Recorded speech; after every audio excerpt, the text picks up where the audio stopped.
Welcome to Immigration Review, your weekly source for immigration case law updates and insights.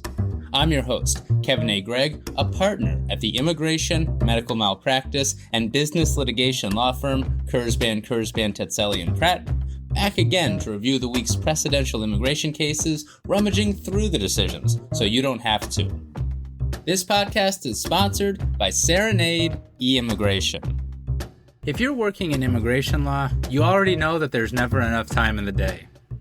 That's why the team at e-Immigration has been sharing a ton of helpful resources to make your life a little easier.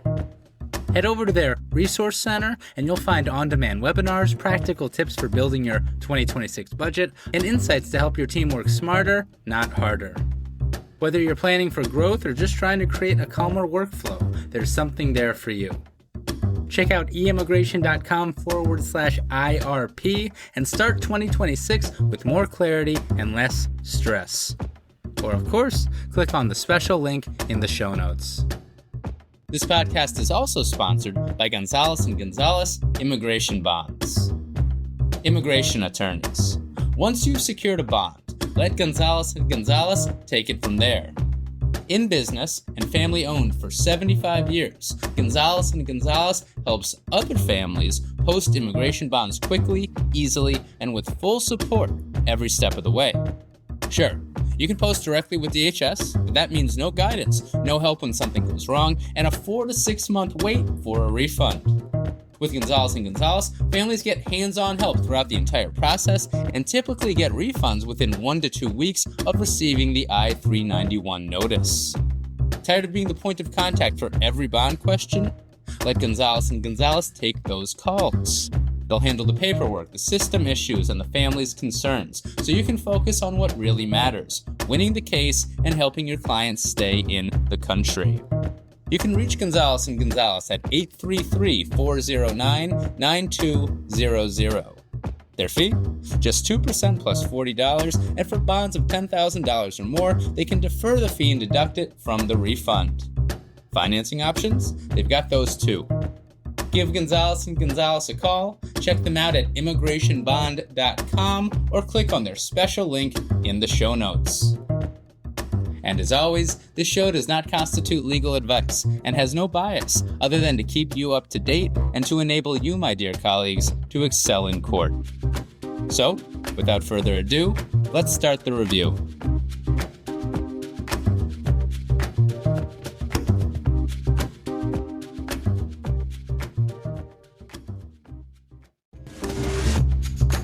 Guys, we are at Case Law episode 300 of this thing. Episode 300! Tonight we dine in hell. Not quite, actually. 4 cases, and most are quite good for non-citizens. But I'm blown away. And that doesn't include the special episode interviews, by the way. I can't believe it's lasted this long. And guys and gals, the podcast is at almost 500,000 downloads. 500,000! That's almost 1 million. And that's with my wife stopping her listening many, many years ago. I am humbled and grateful beyond measure. As I so often say to people, it's just me with a microphone summarizing cases. And yet it's caught on. What a cool thing. It's a lot of work. A lot of late nights and early weekend mornings, especially for the first 4.5 years before I got an editor. Thank you very much, Pod Populi, for giving me some time with my son. And thank you to all of you who helped make it happen. To the weirdos who email and text me with very amusing and interesting insights and cases of your own. And to all of you who spread the word about the pod wherever you do it. To the sponsors.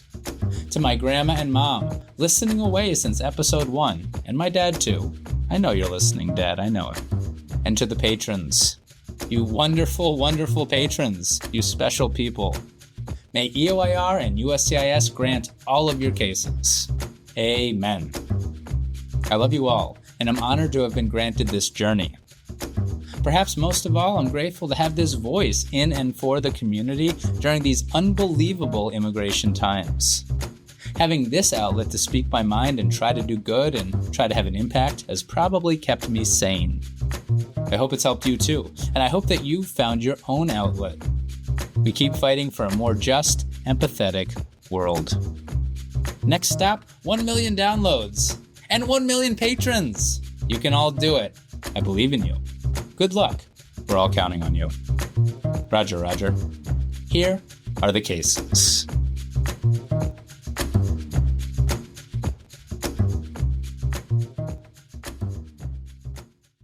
Let us begin with Guevara-Serrano et al. V. Bondi, published by the Ninth Circuit on January 20th, 2026. This case is mainly about reporting harm to police and the government unable or unwilling to protect prong for asylum. Ms. Guevara-Serrano and her minor daughter are from Honduras. And both sides to this petition for review agree that the denial of asylum came down solely to the finding that Ms. Guevara-Serrano hadn't sufficiently established that the Honduran government was unable or unwilling to protect her from the private act or harm she feared, which the BIA affirmed in a single paragraph. That affirmance in turn pointed only to the immigration judge's finding that Ms. Guevara-Serrano hadn't reported the terrible things that happened to her to police in Honduras. And reading the BIA's paragraph, it was a pretty standard affirmance in my opinion, and not like necessarily an incorrect description of unable or unwilling to protect case law, albeit succinct. But then again, quote, petitioner thus contends that the BIA has applied a reporting requirement that our court has consistently rejected, end quote. The BIA said that the IJ wasn't wrong after all to hold Ms. Guevara-Serrano's not reporting against her, where she didn't show that the failure to do so would have been futile. The panel agrees that was wrong. They agree with Ms. Guevara-Serrano, relying heavily on the 2017 en banc decision Rodriguez v. Sessions out of the Ninth. Indeed, the Ninth Circuit has been clear that police responding to reports is far from guaranteed to establish that a government is in fact able and willing. And recently in the decision Diaz v. Bondi, the Ninth Circuit, quote, reiterated that the filing of a police report in and of itself is insufficient to establish police ability and willingness to protect, end quote. And that's because police reports say little about a government's ability to protect, at a minimum, explains the Ninth Circuit. So I guess with that logic, so too, reporting isn't all that important. It's not necessary. Back to Rodriguez v. Sessions, quote, our rule is that reporting is not required, end quote. Seems clear to me, because after all, explains the panel, a reporting rule is found absolutely nowhere in the asylum statute itself. Like nowhere at all, not one place. Police aren't even mentioned. It's just the country's government, right? Now, the first half of this Ninth Circuit decision here is scant on facts, but it is eventually deciphered that Ms. Guevara-Serrano fears her abusive partner in Honduras. And while the Ninth Circuit isn't giving the BIA another opportunity to do the correct analysis because it believes the record compels a conclusion that the Honduran government was unable or unwilling to protect Ms. Guevara-Serrano from that man named Oscar. He was a gang member who did terrible things to Ms. Guevara-Serrano. Nobody in town wanted to report him because they were scared of him, and the one time he was arrested for assaulting someone, he was released the next day. Quote, the BIA cited none of this evidence, end quote. Now don't get the Ninth Circuit wrong. Quote, the failure to report is of course a factor that may be considered in determining whether a non-citizen has established the government's inability or unwillingness to protect her or to show reporting would be futile, end quote. And it's also true that the BIA can just adopt an IJ's decision. And it's also true that the IJ here, quote, made glancing references, end quote, to some of the important testimony on the issue that the Ninth Circuit relays. But even assuming the agency considered all evidence, and the Ninth Circuit panel seems suspicious, it would show further why the agency erred, explains the court. Quote, if the government took no meaningful action in that instance when Oscar's victim was a man, it was even less likely to take meaningful action when the victim was a woman. End quote. Does this sound like your Central American domestic violence gang type asylum case? Because it compelled an unable or unwilling to protect finding here. Compelled it. Quote, the conclusion compelled by petitioner's testimony concerning the danger she faced from Oscar, his violent outbursts when she sought refuge at a church, and his death threats deterring her from reporting him, as well as by the country conditions report documenting uncontrollable violence against women in Honduras. is that an attempt to report would not only have been futile, it would also have likely resulted in further harm to petitioner, end quote.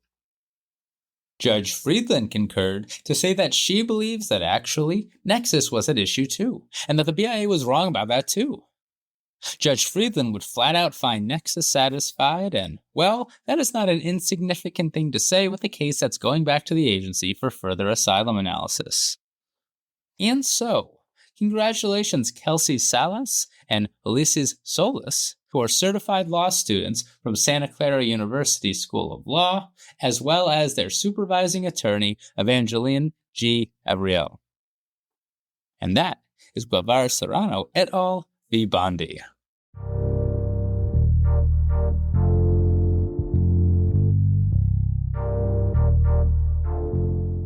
What am I forgetting? Something's not right. Oh, yes! The BIA's decision this week. Matter of SMH published by the BIA. Miss SMH is complicated. Records indicate that she filed an application for asylum in 1998, claiming to be Somali and only Somali, having just left a refugee camp in Kenya. She was denied affirmative asylum by the former INS, and she was placed in removal proceedings where she did not succeed because she was deemed not credible. It appears, however, that she married a U.S. citizen while on appeal to the BIA. The BIA eventually remanded her case, and Miss SMH adjusted to lawful permanent resident status on remand. Lord knows what happened. I don't know, she probably applied to naturalize or something, but during the first Trump administration, the Department of Homeland Security moved to reopen that 14-year-old grant, alleging that Miss SMH committed fraud in her asylum application by failing to disclose that she had obtained citizenship in Canada way back when. Lord knows how she did that. And I imagine she failed to disclose that in her adjustment of status application too, unstated. But it seems that by reopening rather than starting removal proceedings anew, DHS had a bit of an easier time establishing that Miss SMH was now barred from all immigration benefits because she knowingly filed a frivolous asylum application way back when in 1998. Or I guess at a minimum, when she pursued that same application before the immigration judge the next year.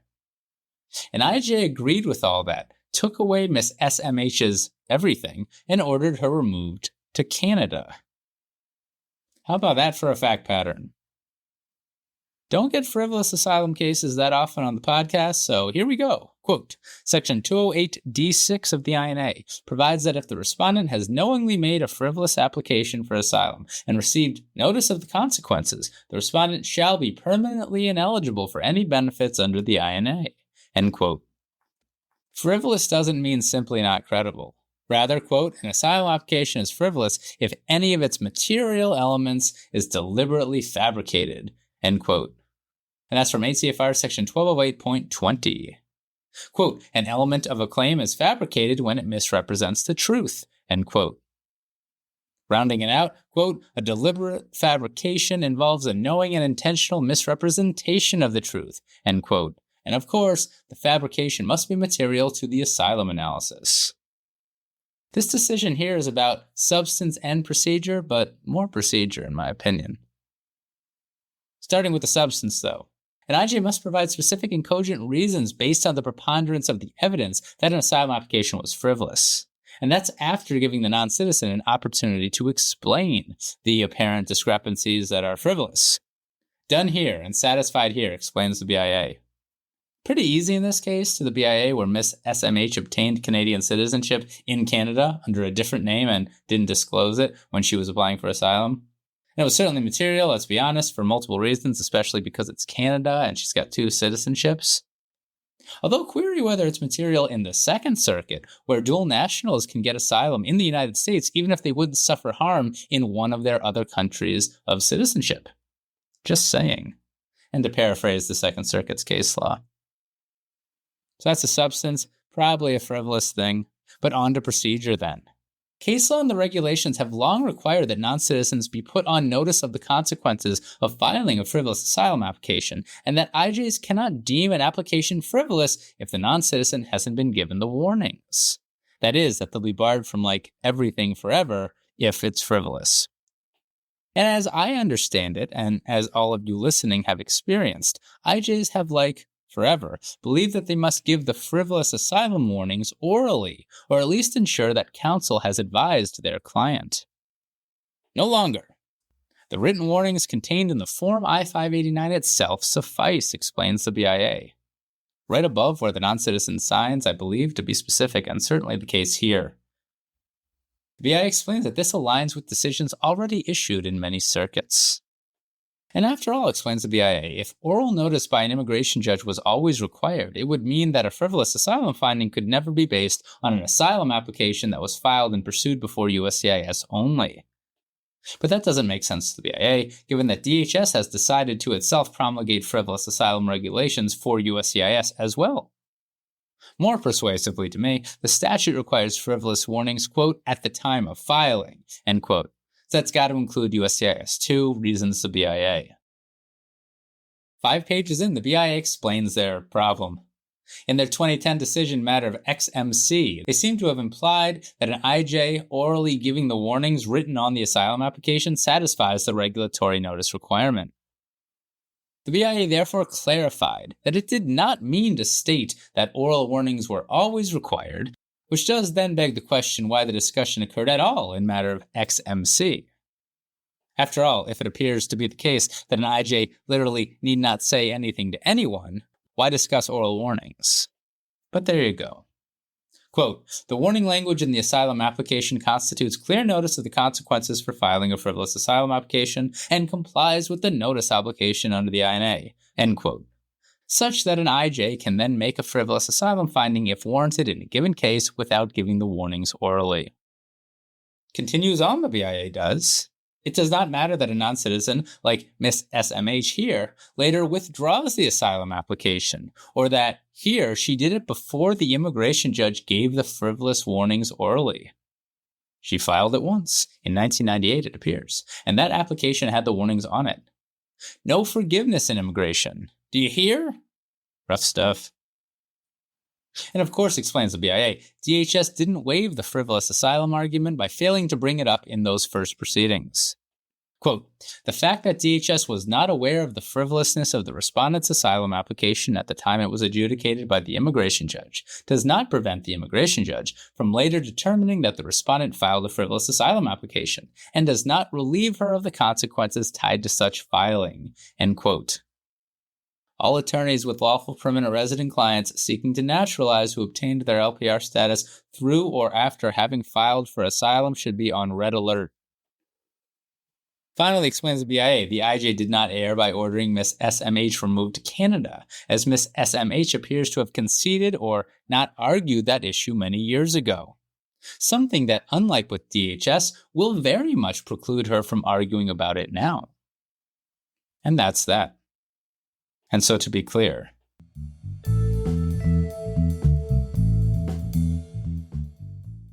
scary decision. If your client ever filed a Form I-589, I would treat every subsequent interaction with USCIS or EOIR as if your client will have to defend against a frivolous finding, which could then result in denial of the subsequent application. If you don't think this decision is a sword for DHS and maybe immigration judges to use, you're not paying attention. And that is a matter of SMH.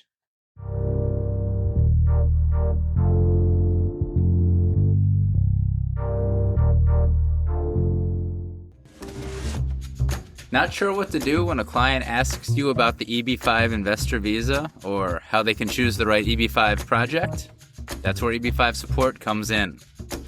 Founded and led by veteran immigration attorney Irina Rostova, EB-5 support helps investors navigate the entire process of EB-5 project selection and provides complimentary training for immigration attorneys who want to strengthen their EB-5 petition filing skills.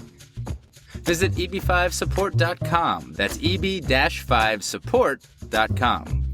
Or click on the link in the show notes. Access their online attorney portal for training tools and practical resources, or schedule a time to speak with the team. All project guidance is provided by FINRA-registered financial professionals, so you and your clients can proceed with confidence. EB5 support, where immigration law meets investment expertise. Securities offered through Sequence Financial Specialists. Doing business as Invest America. Moving on, we have United States v. Singer, published by the 10th Circuit on January 23, 2026. It's a crime of violence sentence enhancement case. Queasy argument. Excellent holding for non-citizens. U.S. citizen Mr. Singer gets more time for his federal felon in possession of ammunition conviction if his prior convictions for assault and battery with a dangerous weapon in violation of Oklahoma Statute Section 645 constitute crimes of violence. Materially identical crime of violence definition used in immigration, so that's why I'm talking about it, getting that out of the way as I always do. Sounds like assault and battery with a dangerous weapon would be a crime of violence, right? You'd be wrong. Dead wrong. Well, assault and battery wrong. This despite a literal published 10th Circuit decision from 2016, apparently holding that this very statute is a crime of violence. United States v. Taylor. Whoa. So why the change? Well, the 10th Circuit believes the statute criminalizes assault with a dangerous weapon of an unborn person, also known as a fetus, and the crime of violence definition only criminalizes crimes of violence against persons. In immigration world, the crime of violence definition also includes crimes of violence or force used against property. Just saying. But explains the 10th Circuit, an unborn person is not a person for crime of violence purposes. And I hope they'd agree that it's not a property either, but who knows? Specifically, the crime of violence definition here requires that the state crime in turn have, quote, as an element, the use, attempted use, or threatened use of physical force against the person of another, end quote. And actually, the 10th Circuit held 4 years ago in United States v. Adams that person of another only means, quote, those born alive, end quote. Relying on the Dictionary Act to make that finding, that's 1 U.S.C. Section 8A. So I'd say an argument makeable everywhere. How about that 1 USC? There you go. Quite the holding, but kind of already made in the 10th Circuit with United States v. Adams, so there it is.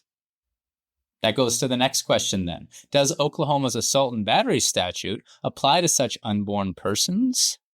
It does. Indivisibly so, it would appear under the categorical approach at that. Now, true, concedes the 10th Circuit. There's nothing directly on point out of the Oklahoma courts. But the Court of Appeals in Oklahoma has twice considered whether unborn persons are, quote, human beings, end quote, such that they can be victims of crime. Specifically, homicide. Explains the Oklahoma Appeals Court, quote, a viable human fetus is nothing less than human life, and an offspring of human parents cannot reasonably be considered to be other than a human being, end quote. And in making that holding many years ago, that Oklahoma Appeals Court overruled a prior Oklahoma decision which had held that a fetus was not a person. So that seems pretty on point, right? Later on, the Oklahoma Appeals Court held the same for child negligence. You can be convicted of child negligence in Oklahoma where the neglected is not yet born. As such, the 10th Circuit believes that the Oklahoma Appeals Courts will eventually hold the same as regards assault and battery with a deadly weapon, that the victim can be a fetus. I imagine that would apply for regular assault and battery in Oklahoma too. And like everything else in Oklahoma, right? Child neglect has already been determined. The implications of this decision are significant for immigration crime of violence purposes. That the Oklahoma legislature didn't mention unborn persons has some persuasive counter-arguments against what the 10th Circuit is holding here, explains the court, but ultimately not enough. And this, despite the fact that some Oklahoma jury instructions include instructions about unborn persons, but this one doesn't. It's a bit of a close case, even this panel concedes, but it ends up coming out on the other side of it, that is the side against the government. No discussion of divisibility from the 10th Circuit, but to me, the court seems quite assured that the identity of the victim, or I guess the status or personhood, whatever you want to call it, is not an element of the offense, meaning that this entire statute, Section 645, is not a crime of violence, and the modified categorical approach has no role to play. And yes, I recognize the irony of relying on the court's silence to reach this conclusion, where they just said all that stuff about how the legislature's silence is not overly important. But congratulations, Laura K. Deskin and the federal public defenders for the Western District of Oklahoma. And take that argument and run with it, immigration peoples, or persons. And that is United States v. Singer.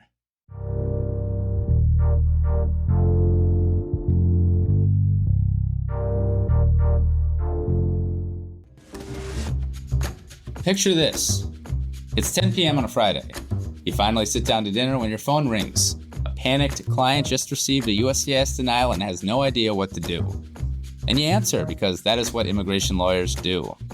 The truth is, you don't have to be the one answering every single time.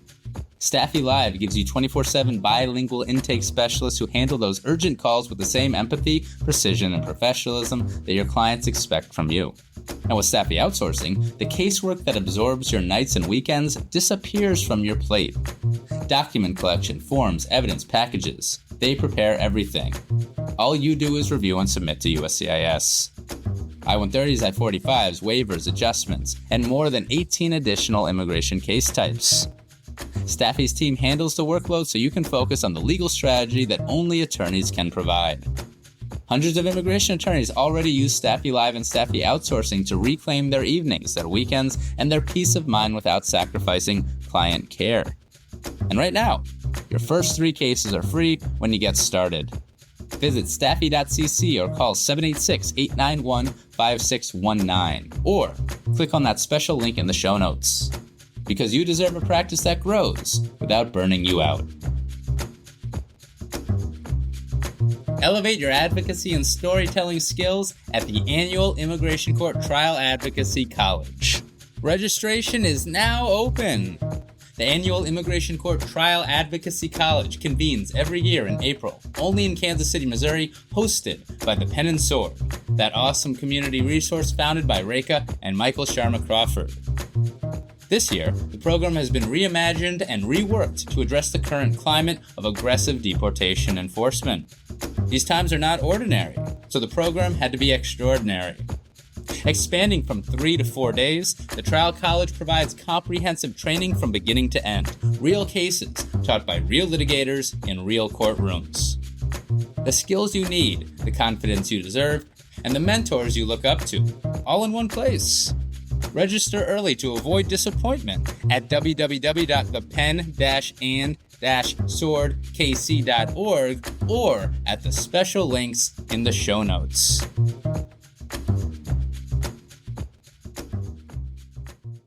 We arrive at the end with Fortes Tomar v. Bondi, published by the First Circuit on January 23, 2026. This case is about crimes involving moral turpitude. Mr. Fortes Tomar is a lawful permanent resident from Cape Verde who has been a lawful permanent resident for over 20 years. He got convicted twice of Massachusetts General Law, Chapter 272, Section 16, quote, open and gross lewdness, end quote.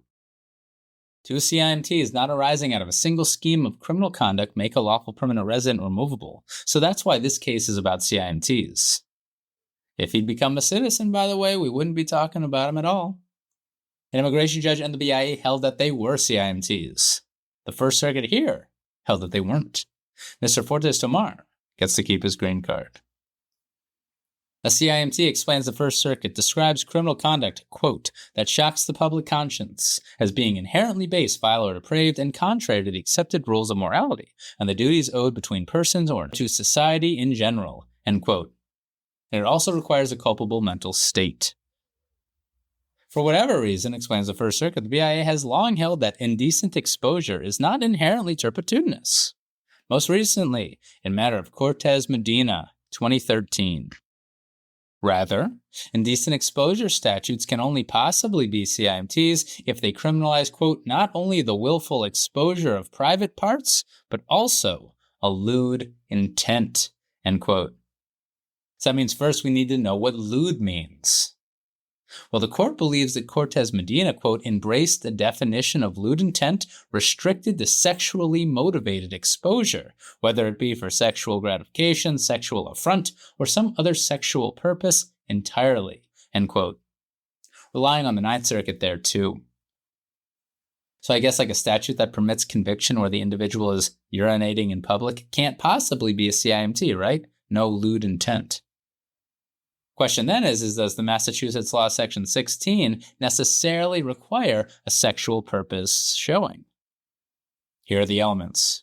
You decide. Quote, the defendant 1, exposed genitals, breasts, or buttocks. 2, intentionally. 3, openly or with reckless disregard of public exposure. 4, in a manner so as to produce alarm or shock.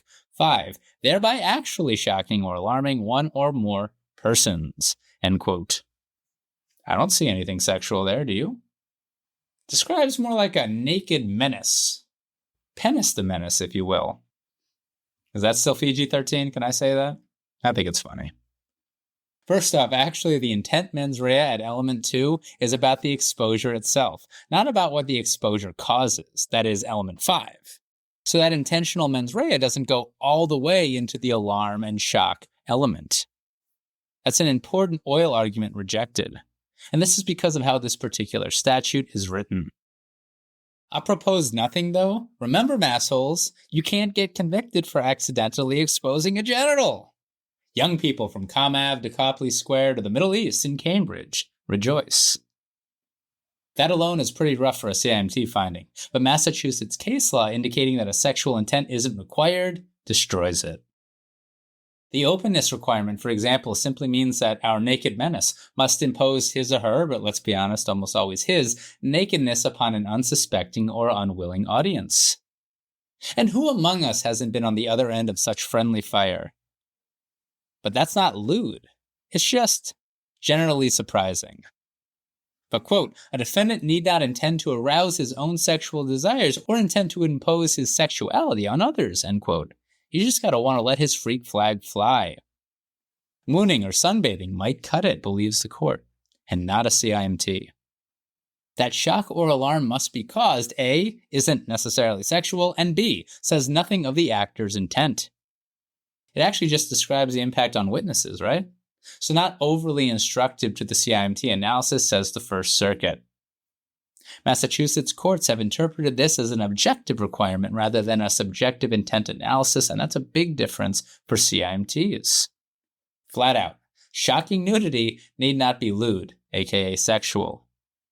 A sentence that makes intuitive sense when you start imagining some people you know, or I don't know, in the White House, naked. You're welcome for that image, everyone. Who did you think of? Yes, indecent exposure exists in Massachusetts, but the difference here is simply the shock and alarm, that is, the reaction that occurs or is expected to occur from the nudity. Again, not necessarily lewd.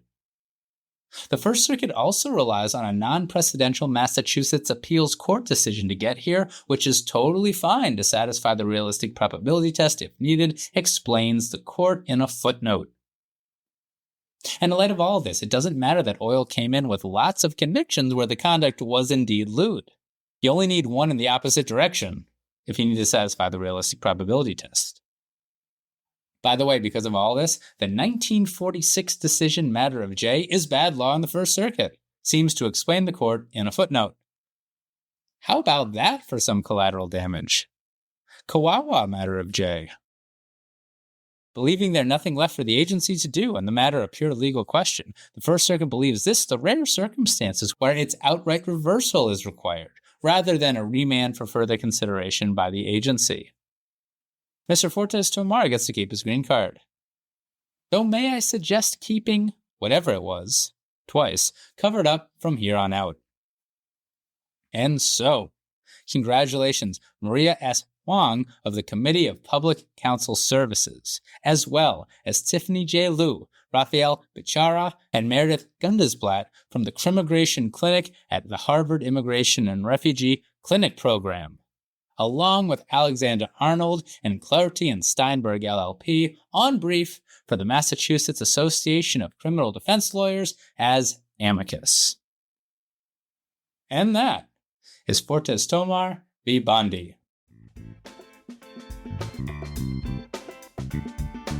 So there you have it. You're all caught up with the past week's published immigration cases. I'm Kevin A. Gregg, a partner with the law firm Kurzban, Tetzeli, and Pratt, and this has been another episode of Immigration Review. Thank you for listening, and I hope you enjoyed it. If you did, please share it with a friend and rate and review us. Each review helps new listeners find the show. And of course, subscribe to Immigration Review wherever you get your podcasts.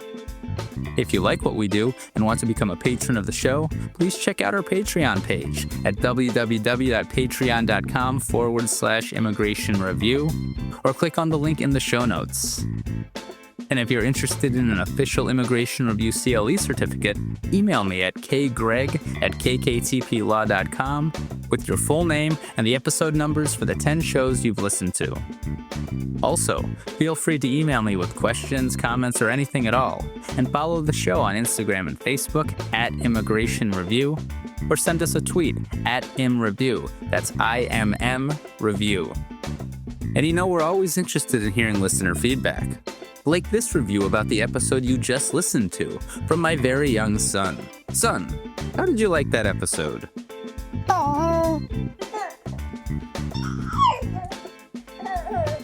Indeed. If you, like my son, enjoyed what you just heard, again, please give the Patreon page some love, feel free to review the pod, reach out to me with your own kind sounds, or do anything else nice that your heart desires. I'll be back next week for a brand new discussion. Until then, I'm Kevin A. Gregg, bringing you the Immigration Review.